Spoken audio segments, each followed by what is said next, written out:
Hey, what is going on, guys? This is Connor Semscure, and today I'm bringing you guys a new video. Today we're going to be doing a sequel to a video I did earlier this week, and that video was what Black Ops 3 Competitive did wrong. So I said in that video, if it got some solid feedback, I would go ahead and make a sequel to that and talk about what Black Ops 3 Competitive did right, and that's what this video is. So here's 5 things Black Ops 3 Competitive did right. Now, to get into this, theater mode has returned, and that was fucking awesome, man.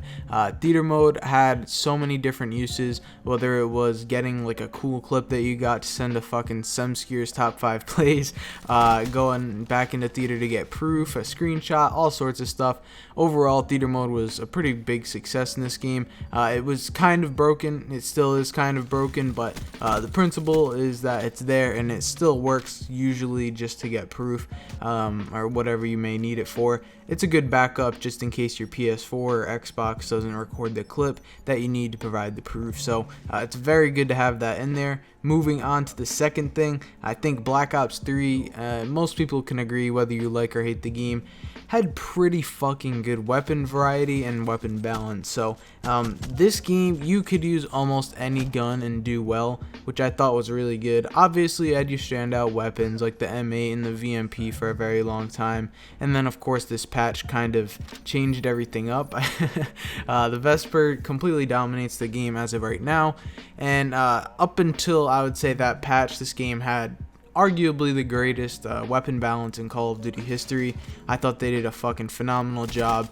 All the ARs were great, mostly all the submachine guns were great, and obviously, like I said before, some were better than others, and I mean that's fine. Just for a competitive game, you want kind of like one meta or something, but there was a good selection of guns, and you could do pretty good with almost every single gun. They were all kind of situational. But moving on to the third thing, I think it's awesome that you could actually pick your teams before the match starts. Now, they had this feature in Black Ops 2, that's when it was first introduced, and it was like a perfect success, man. Nothing was more annoying than in like the older CODs when you start up the game, some moron selects the wrong team, then you have to end it, restart, and then someone else. It's just annoying, and you had to end and restart the game like 1,000 times, and it was terrible. Now AW actually included this feature, but it was pointless as hell because it didn't show the rest of the lobby what team you were selected on. So like it was literally a pointless feature. All it did was kind of save you time if you were trying to like pick a team that you already knew you were going to go on. It was just stupid.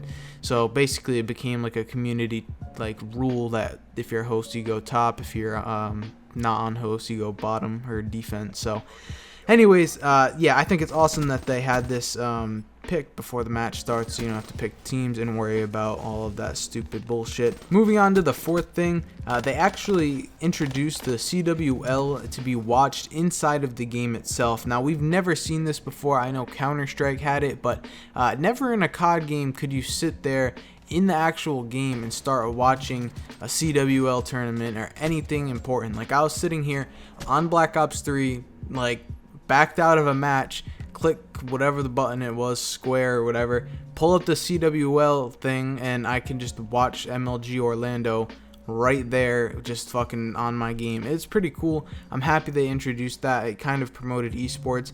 Like I said in a previous video, the prequel to this one, the CWL was kind of a failure, but overall I think this was a great step in the right direction, and yeah, they did a pretty good job introducing that. Moving on to the last thing, I gotta give it to UMG and GB, mainly UMG, because they were a lot quicker to introduce these things, but they did a pretty fucking good job listening to the community this year. I gotta be honest. Some people strongly disagree with that, but I think they did a pretty good job. We got a Vesper ban in less than a week.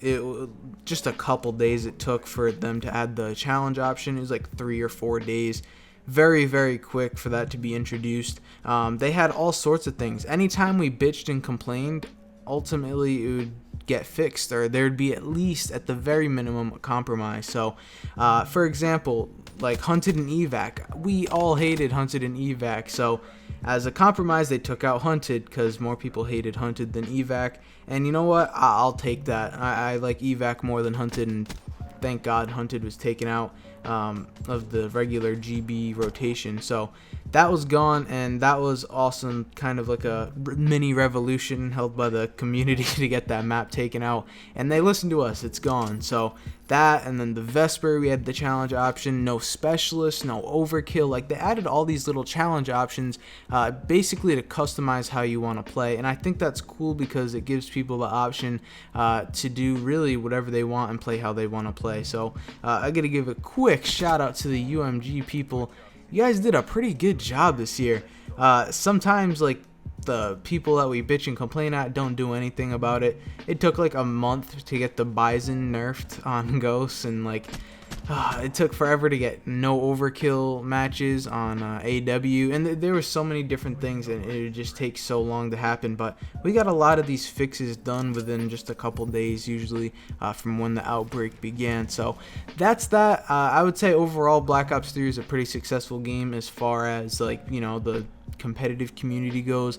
I wouldn't say really like the main CWL and the pro circuit and stuff, just because the LANs and the CWL was kind of a disaster. But for online stuff, I would say this was a pretty good year. A lot of people came back, a lot of legends came back to play this year that may have not played AW because they didn't like all the jetpacks and stuff. This game was definitely a step in the right direction for COD, I think. Starting to minimize all the jetpacks and stuff, and hopefully in Infinite Warfare it gets even like more simple, so we can get back to the game we all know and love, known as COD. God damn, that was a motivational speech. I hope you guys did enjoy the video. If you did, remember to leave a like rating, and I will see you guys in the next one. Peace.